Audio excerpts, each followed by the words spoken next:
Chapter 19, The Captain's Story. Boom didn't sleep at all that night, but it wasn't nightmares about Principal Prune-Wallop, killer twisters, or lousy neighbors that tormented him. It was the knowledge that his little sister was sick, for real. An uncomfortable feeling way down low ached, until he thought he might throw up, the same feeling that had come right after the twister. Just when things looked promising, the universe conspired again to torment the Brooms. The discovery of the 21st century was supposed to bring this family fortune, not fungus. But blaming the baby would change nothing. It was really all his own fault, he decided, for kicking that apple into Mr. Jorgensen's window and starting the chain of events that had led him to the reject seafood bucket. Why couldn't he have grabbed a crab or a reject flounder rather than a contagious merbaby? Halvor came home after dark on Saturday night, so he didn't notice the banana tree. He ate some fish stew, then went straight to his room in the garage.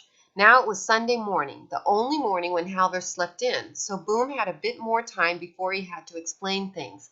He dressed quickly, carefully not to wake Myrtle and the baby. He checked his coat to make sure he still had the $3, hoping that ick medicine was cheap. The neighbors had taken advantage of the abundance of bananas, so the scent of freshly baked banana bread greeted Boom as he stepped onto Prosperity Street.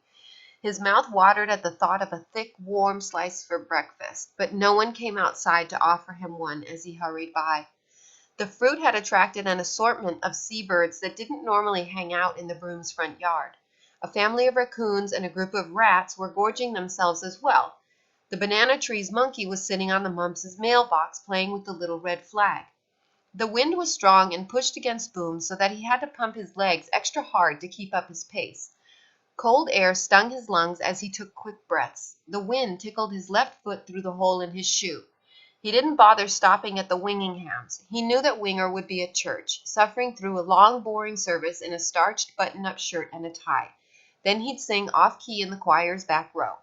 Boom used to go to church with Mrs. Broom. She always stuffed her purse with hard candies to help Boom get through all the blah blah blahs that never made much sense. Why was everyone so worried about the next life when there was so much to worry about in this one? Miss Kibble's pet store was supposed to be open on weekends because Miss Kibble took Mondays and Tuesdays off.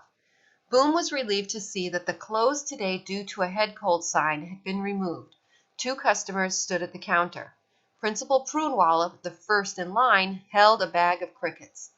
Boom darted behind a tall stack of dog food bags to avoid having to talk to the woman he had recently moved up to the #1 position on his enemy list. He was considering adding the merbaby to the list as well. After all, something that spits and growls at you should definitely be on an enemy list. Something that gives your sister a fungal disease should be on the list for sure. Boom found the ick-curing solution on a shelf next to worm-ridding pellets. He crouched, waiting while Principal Prune-Wallop complained about the price of crickets. "Up 2 cents from last year," she snarled. 9 cents per cricket is a ridiculous price. I shall report you to the Better Business Bureau."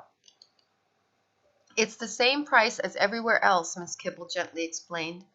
Principal Prune-Wallop held up the bag of crickets. "You can't expect me to pay for that one," she pointed at the bag. "That cricket isn't jumping as high as the others, and I demand that you charge only half price for this other one because it's a runt. I should have you arrested for trying to overcharge me." What was it about power that turned some people evil? Principal Prune-Wallop was picking on poor, shy Miss Kibble just as she had picked on Boom on Friday. She could have had Boom made up his tardy time any other day of the week rather than forfeit the tournament. But she wielded her power like a pillaging Viking wields an axe. "Leave no survivors." When Boom sold the merbaby to a super-rich collector and became rich himself, he wouldn't wield his power for evil. He'd open his own school, the Boom Broom Non-Evil Elementary School, the kind of place where no one's lunch was better than anyone else's, and if you had holes in your shoes, you could just pick up a new pair in the new shoe room. And if you wanted to play in a tournament so you could become a champion like you deserved, no one stopped you. Lost in thought, Boom had not noticed Principal Prune-Wallop looking down at him. "Wasting time, I see," she hissed. Boom crouched lower as her breath threatened to eat his flesh. "I'm not wasting time. My sister's sick," he told her. "I've heard that excuse far too often. You are a time waster, Mr. Broom, and time wasters never amount to anything." Her enormous bottom squeezed through the pet store door and swayed out of sight. Next in line was the fishing boat captain who had let Boom take the mer baby from the reject seafood bucket. He placed a couple of cat food cans on the counter. "There be a strange smell a-comin' from Prosperity Street," he said to Miss Kibble. "A storm be a-brewin'. I can feel it in me bones." "Oh?" Miss Kibble asked, batting her droopy lashes. Her nose was still red, and she dabbed at it. He handed her a $5 bill. "Don't that be the same street where that twister touched down last year?" "Why, yes, it be." Miss Kibble giggled, then put the cans into a bag. "Yes, it is." "Looks like they might be in for another round," the captain predicted. "The scent of bananas and mud be in the air. That can only mean the wind is a-coming from the tropics. Hot tropical wind makes the worst twisters." Boom peered out from behind the stack of dog food bags. Another twister? Just as his father feared. Ever since his wife's disappearance, when he came downstairs for a quick meal, Mr. Broom always looked out the kitchen window and warned that another twister would come and get them all. Just the thought of it made Boom's stomach queasy. "Have a nice day," the captain said, tipping his captain's hat as Miss Kibble giggled again. He almost tripped over Boom on his way out of the shop. "Why, hello there, lad. How'd things work out with that fish?" "Fine," Boom lied. "Fried up real nice." The captain tucked his bag under his arm. "Glad to hear it, but it seems a shame. Never seen a fish like that one. Kind of regretted giving it to you after you left. Caught that fish just off Pelican Beak Island. Don't usually fish in those waters, but I was drawn there by—" "Oh, well, you don't want to hear an old captain's tale." "Yes, I do," Boom said excitedly. "Any information about the merbaby could prove useful. What were you going to say?" Miss Kibble came out from behind the counter as the captain cleared his throat. "Well, I got this urge to fish there. Seemed to be the right spot for some reason. Put in me net and dragged it a bit. There be a lot of splashing, so I pulled me net out. Then came a strange sound. It surrounded me boat, and the air got real cold. Storm clouds rolled in so fast that the peaceful morning turned black as tar in a blink of me eye. Me teeth started to chatter as that darned sound came closer. I went into the galley, and it followed me. Shut meself in the cabin, but it found me. It weren't no natural sound. It made me feel so—" "Sad?" Boom asked, holding back a shiver. "Aye, sad. And lonely, so very lonely." The captain's eyes glazed over. "Lonely," Miss Kibble repeated. The door to the pet store blew open. The gust toppled a tower of plastic pooper scoopers and sent the lovebirds to squawking. The captain peered outside. "Storm's a-brewin'. I'd better go and make sure me old boat is well tied. Good day to both of you." Miss Kibble watched the captain get on his bicycle and pedal down the street. She sighed like she'd just eaten a really creamy chocolate. "Miss Kibble, can people get ick?" Boom asked. She peered over the rims of her fish-shaped glasses and pulled a twig from Boom's hair. "Dear boy, you really should take a bath." She was one to talk. She was covered in more cat hair and bird droppings than a cat that slept beneath a bird feeder. "I need to know about ick." "Ick's a goldfish disease." "I know, but can people get it?" "I've never heard of a person getting ick. I suppose it's possible. We all arose from the same primordial ooze, as you so elegantly put it. If we share feelings, then I guess we can share sickness too. If you got ick, would you use this?" He held up the bottle of ick-curing solution. She took the bottle and read aloud from the black label. "For use on aquarium fish only. Do not inhale, can cause madness. Do not get into eyes, can cause blindness. Do not get onto skin, will burn. Do not drink.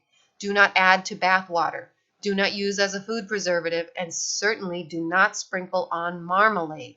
That doesn't sound very safe for people. "No, it doesn't. Would you use it anyway?" "As I do not wish to go mad or blind, no, I would not use it." She put her hand over her heart. "Oh dear, does your sister's goldfish have ick, and all the new little friends? You take that bottle home right away. It's perfectly fine for goldfish. I won't charge you for it."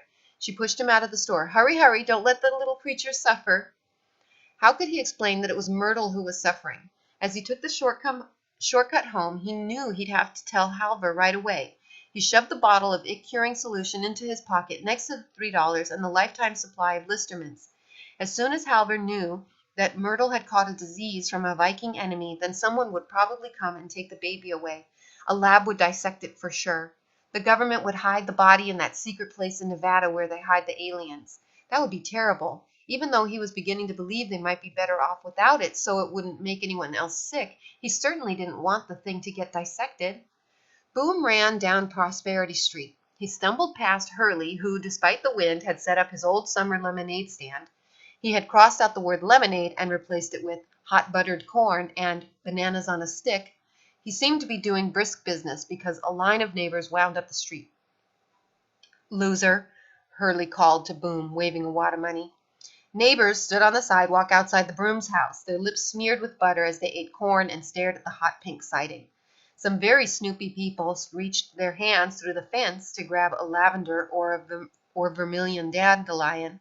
More raccoons had arrived for the banana feast. "There's a neighborhood rule against feeding wild animals," Mr. Mumps said, waving another piece of paper at Boom. He finished the last of his banana on a stick, then threw the stick into Boom's yard. Boom ignored Mr. Mump. He took a deep breath, preparing to go inside and tell Halvor everything. If only his father were back to normal, he'd drive Myrtle to the hospital and get her cured. And since Mr. Broom wasn't a direct Viking descendant, he wouldn't try to kill the merbaby. He'd probably just want to paint its portrait, and it would become the most famous portrait of the 21st century. But Boom's father was as lost as Boom's mother, so someone else had to get Myrtle to a doctor, someone big and bearded and fond of chopping fish. Just as Boom mustered his courage to tell Halvor, and just as he was about to step over the broken gate, a hand tapped him on the shoulder. "Leave me alone," he snapped. Thinking it was Mr. Mump, "I don't care about neighborhood rules." "Hello, Boom." Boom turned and found himself staring into the cloudy eyes of Dr. Bunkle. End of chapter 19.